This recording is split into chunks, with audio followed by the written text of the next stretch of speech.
Hello, and welcome to Talkin' Tales, where we share stories about our animal companions, their unique personalities, their zany antics, and the heartbreak of saying goodbye. I'm your host, Paul Barnett. Today, we continue with excerpts from the Skeeter Memorial Zoom call that took place on February 23rd, 2025. This episode focuses on Skeeter's health throughout the years, and I share happy memories of some of his favorite activities during playtime. He was quite a healthy little guy, with a couple exceptions, temporary exceptions.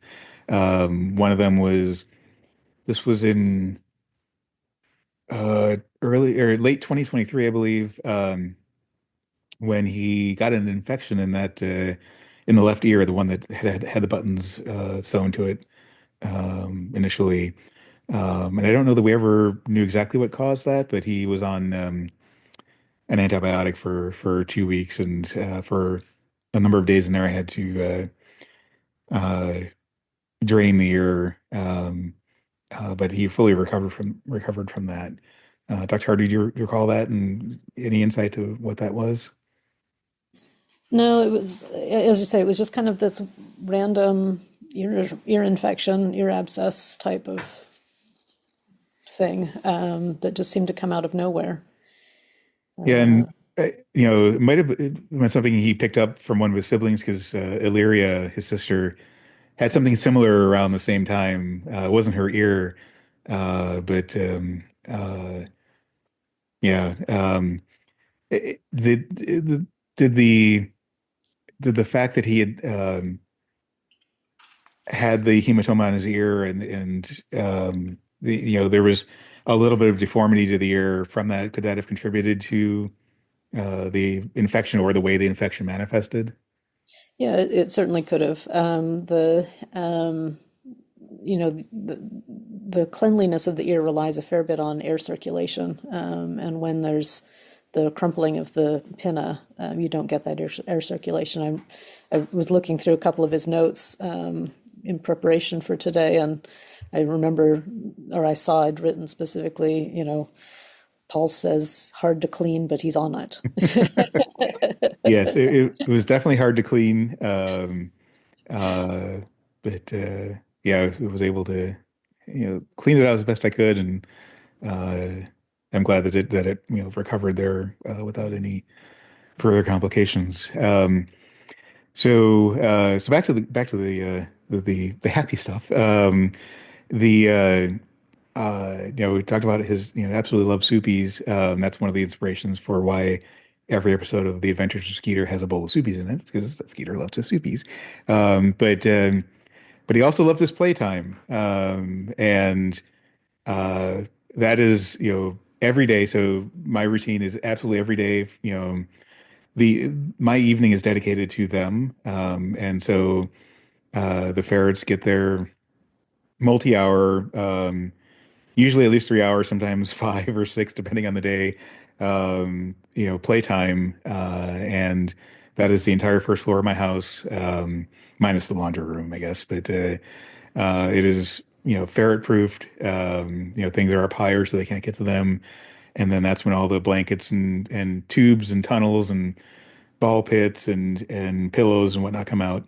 And Skeeter loved his playtime, and hopefully that shows in the pictures. And he took advantage of all of that. So I I captioned many of the pictures, and I tried to capture what he was doing, or whatnot at the time. And it wasn't. I tried to make it a little more lighthearted. For example, there were many times, because he has a number of siblings. Uh, Tubes are only have a 4 or 6 inch uh, diameter, and so you can't really fit more than one or two ferrets through at a time. They would all gang up at an entrance and try to get through, and with all the congestion, that's where I came up with traffic cop Skeeter, because he seemed to have a way to work through the madness at the tube entrance, and within 20 seconds of him showing up on the scene, they would start filing through the tube. So it was no longer a mob of ferrets that couldn't where no one could get through. It was still fun, but it was a little more organized. And so if you see references to Traffic Cop Skeeter, that was, that was kind of the role he took on there. Just kind of organizing the fun. Um, he also loved, as many ferrets, he also loved his ball pits. So the ball pits changed over the years. The first back in 2019 when he first came home, I had it was basically like a kid's play tent, like a mesh tent that I filled with plastic balls, hollow plastic balls, and the ferrets would go in there and they'd all bounce around and push the balls around and have a lot of fun. That worked well for the most part, except um, had a couple of climbers who would climb up the inside of the tent and pull it down. And then if anyone's nails got just slightly too long, they might get caught in the mesh, which I didn't like have happen. Um, and the lip of the tent was a little too low, and so when you have ferrets bouncing around and pushing the balls around, you'd have balls popping out of the ball pit and running all over the floor. Um, so after a year and a half, maybe 2 years, I changed that out for the large storage bins, the clear plastic, or translucent plastic storage bins that are like a foot and a half deep, and I would fill those with plastic balls. Um, and then they were the challenge there is that they're a little too tall for some of the ferrets to climb into. So I'd set up a pillow or a tube or something that ran into the ball pit that so they could easily get in and out of it. And Skeeter loved to go in those, and he would, I'd call it swimming. He'd swim around in the ball pit. Then he developed an interesting habit, and this is where another story for the podcast comes into play, which is he would steal a ball or two from the ball pit and take run them off into a stash. There's a uh, my kitchen pantry. The ground floor of it is clear, so it's safe for ferrets and they can't climb up to the shelves. And he would grab a ball from the ball pit, dash across the floor, and run it into the corner of the pantry. And so it kind of became a bit of a storyline because he did it so often, along with one of his sisters. His sister Sprinkles would do the same thing, and so it became a bit of a mystery as to who was actually stealing balls from the ball pit. And at one point, uh, he became Inspector Skeeter, trying to figure out who's doing this, and he set up security cameras to do it. And at one point, he caught the thief on camera, and the thief had his back to the camera, and all you could see was his tail. And in reality, the tail, it was very obviously Skeeter because his tail was slightly shorter due to the injury. Um, and but as the picture was captioned, we'll never know who the thief was because we can't tell from the picture. We can only see them from the backside. Um, Yet at the same time, he would often brag about his perfect little fluffy tail because yes, his tail was a little shorter than your typical ferret, but it was perfect and fluffy, so it was his. Um, so if anyone wonders where some of those, if you listen to the podcast, where some of those stories come from, those are real things from Skeeter, stealing the balls in the ball pit, playing in the ball pit, um, and the perfect little fluffy tail. Um, so another fun one, and this is just I guess a fun fact. I talked about how Seven picked on Skeeter when Skeeter first came home. Skeeter never picked on anyone, with one exception. And I don't know if anyone knows this. I think Terry, I might have mentioned this to you before, which was, and Dr. Carter, this might surprise you a bit. Um, Greta. So Greta is Skeeter's big sister. She's about to turn 8 years old, actually.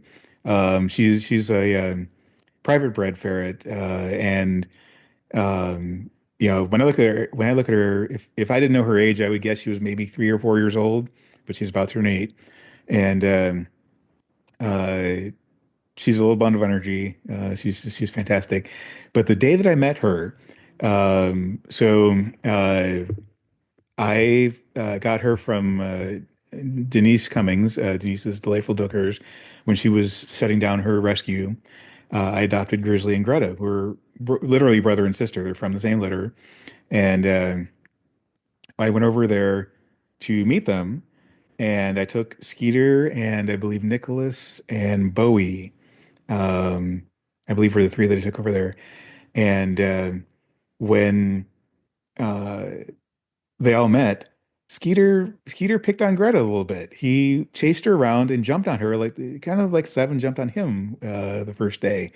And that surprised me because Skeeter never did that with anyone. But all I can chalk it up to is that he was, for whatever reason, not having a great day. He was maybe in a bad mood. Obviously, he couldn't tell me in a language that I can understand.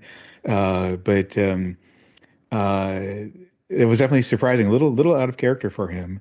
But it only lasted for maybe an hour that day, and then they became great friends. Um, in fact. So I have my ferrets are not free roam; they get lots of playtime. But I have two cages, and Skeeter used to sleep in one of them where most of the big boys were, and Greta would sleep in the other one where some of the seniors and most of the girls were. And Skeeter decided to switch cages, which they're free to do. They don't have assigned cages because they all get along. And not too long after I adopted Greta Skeeter decided that he wanted to be with Greta. So he actually started sleeping in the other cage, often in a hammock with her. So I'm not sure what that was all about, why he decided to pick on her, but they did become friends. And he never picked on anyone else and never picked on her again. So uh, I guess that's just a random fun fact about Mr. Skeeter. Um, And I guess I do. Here I am. I got my little list, and I'm talking and talking and asking questions. But I should have said this earlier. Certainly, if anyone in here has a question for me or for anyone in the conversation, feel free to interrupt and just ask it. Or if you want to put it in text in the chat, that's fine as well. Hey, Any Paul, I have a question while we're Sure, at it. go for it. Actually, I was going to ask you and Robin Landis on the call. Um, are we, um, are we going to do a little spotlight? I know that the American Ferret Report has had a thing of Skeeter a long time ago, but are we planning on kind of spotlighting your podcast and Skeeter's, kind of follow-up story and his, the inspiration for the podcast in the AFR? Did Robin, did you talk to him about that at all? I would love to do that. We haven't talked at length. I know we did have I can't remember it. I guess it was last year when the podcast started, we posted, there's this great podcast, but we haven't done a follow-up. And so if you're willing, I would love to be able to do that. Yeah, Absolutely. Oh, yeah, just asking you, Paul, if it's okay if we maybe follow up with something like that for the AFR. totally. So I think we've had a few articles in the AFR about Skeeter. I know. I think I wrote at least two, and we had the two updates on him in addition to the initial one that. Sorry, I don't recall who wrote it, but somebody else did the initial story on his rescue. I did not do that one, but I did two follow-up ones, and then we had the Skeeter Says advice column for a little while there, and absolutely, when you know last October when he passed, once I sort of accepted it and it got my wits about me. I think I reached out to Robin and said, "Hey, I'd uh, be happy to write an article, about Skeeter, sort of detailing the more recent updates and the remainder of his life." Um, and I absolutely, that is, I've had a list of things, on my to-do list around Skeeter. This call being one of them, and writing the article for the FR being the other. And so I fully intend to do that in the very near future. And I certainly would be happy. I think, at the time the podcast was mentioned, it was probably um, the original Talk and Tales podcast, which is the factual one. And now there's the second one, which includes, the fictional one. And so if we want to mention either or both of them, I certainly would be happy to do that. But absolutely, I'm committed to coming up with content for the AFR around Skeeter. Excellent. Thanks, Paul. Yeah, totally. I think Skeeter has been a celebrity ferret for a long time, and I think that I'm kind of wheels turning on highlighting celebrity ferrets, Skeeter being among them, um, over time. So, is the slideshow something that's public facing somewhere where we can watch it? Not yet, but one of the things that I intend to do, I should say one thing I mentioned just before we started was I didn't, so I spent a couple days gathering these pictures of Skeeter, but I didn't get to gather everything. So the Okay. slideshow is not complete, but I intend to gather everything. And then I'll figure out how to make it public. That might be either maybe a Flickr photo album or maybe a shared iCloud photo album that you can access through the web.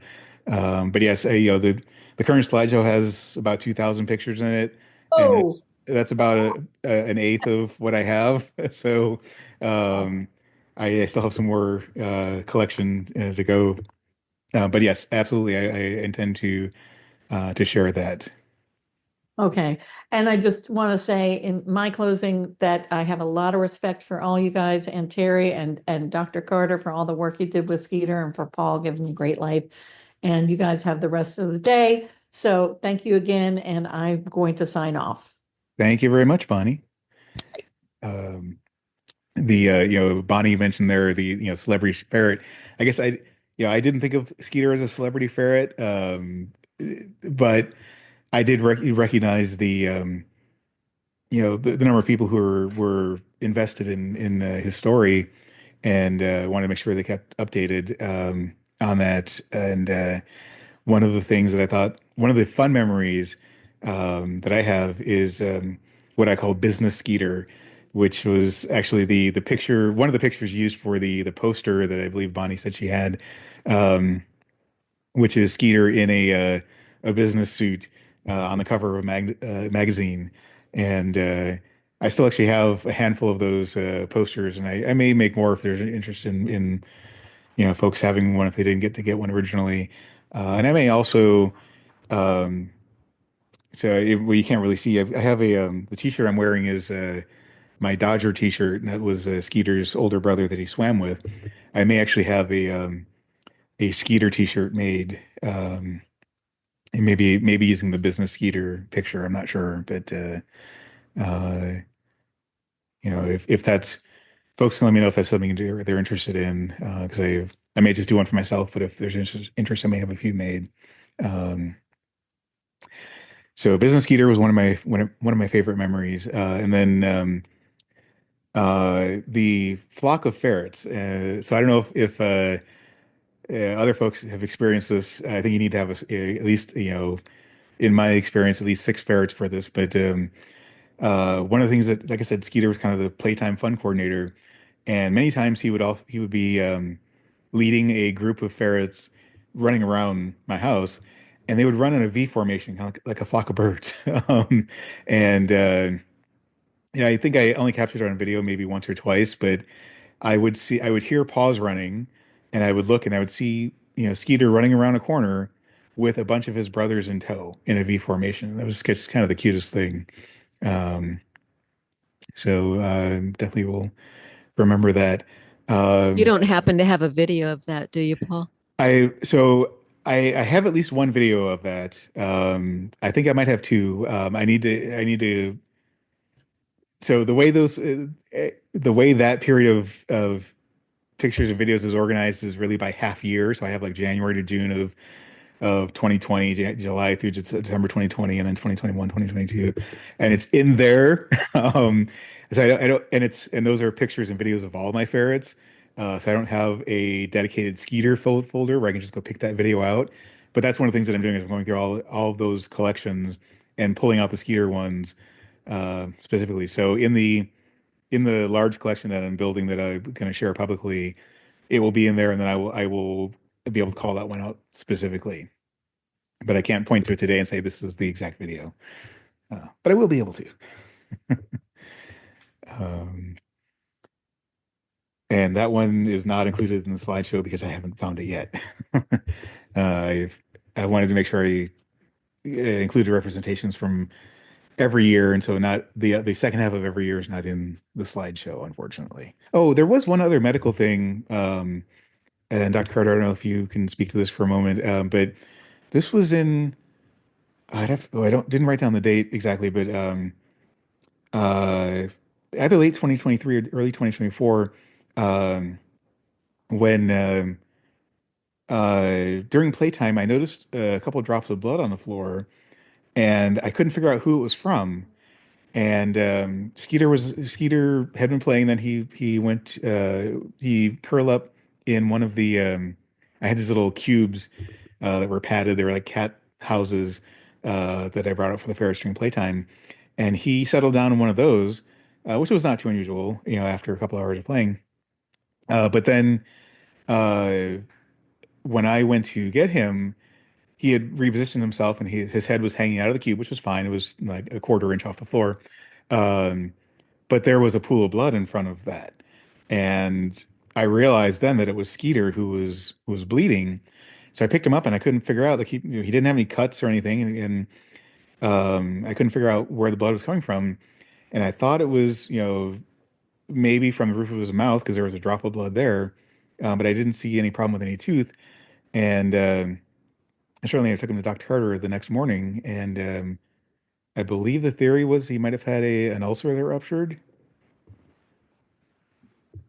Yeah, we thought it was an esophageal ulcer of some sort, because yeah, there was an awful lot of blood, and we could not could not find a source anywhere. So yeah, it was very bizarre. Yeah, definitely. And I never had that happen again, and whatever it was seemed to heal without further incident. But that was certainly worrisome at the time that it happened. Um, so so yeah, I guess that and his ear infection were the only two health issues that had happened since then. And then, like, I think I said earlier, the last 6 to 8 months, he was getting Optomega cardiac for his heart. And then I do, before I wrap it up with a happy thing, I do want to, acknowledge, it was so in, oh, let's see, that was about July, September of 2024, when I noticed he had a little, looked like a mast cell tumor on his right shoulder. And on Dr. Carter's recommendation, I alternated Benadryl cream and oh, sorry, I can't remember the name of the other one. Neosporin, Neosporin, thank you. Uh, antibacterial. yes, in hopes that that would address it. And initially, it started to shrink it, but then it stopped shrinking and it grew a little bit. And so it was around that time, I believe. That he was due for a dental. He'd gone for a number of years with I don't know, and this was one of those little details where I think Terry. I thought, did you somehow coat his teeth with something that rejected all tartar and plaque because his teeth were always so clean. Like I brushed them, but yeah, and he ate soupies, he ate kibble, but he ate soupies as well. And with some of my ferrets, like no matter how much I brush, they just collect tartar on their back teeth. And with him, he never collected any. And so I'm like, is there Teflon on his teeth? Like how are they staying so clean? But finally in 2024, he needed a dental. And so I scheduled him for one. It was scheduled for October 21st of 2024. And because the mass on his shoulder wasn't shrinking, we decided let's while he's under for the dental, let's get that mass off. And we will hear the rest of Skeeter's story and hear statements from several people who followed him throughout the years in the third and final part of this very special episode of Talkin' Tales, all about Skeeter. If you'd like to share a story about a special pet, visit us at talkingtalespodcast.com or on Facebook at facebook.com/talkingtales. Stories are pre-recorded, so you don't have to worry about being live on the air. And if you prefer to write your story, I'm happy to read it for you. Again, please get in touch via talkandtalespodcast.com or on Facebook at facebook.com/talkandtales. That's TALKINTAILS. If you run a rescue or shelter, or know someone who does, please have them get in touch so we can feature them on an upcoming episode. If you'd like to support the show, you can find us on Patreon at patreon.com/talkingtales. No matter what podcast app you choose, please take a moment to rate and review the show and share it with a friend. It helps us find new listeners, which means we can bring you more stories.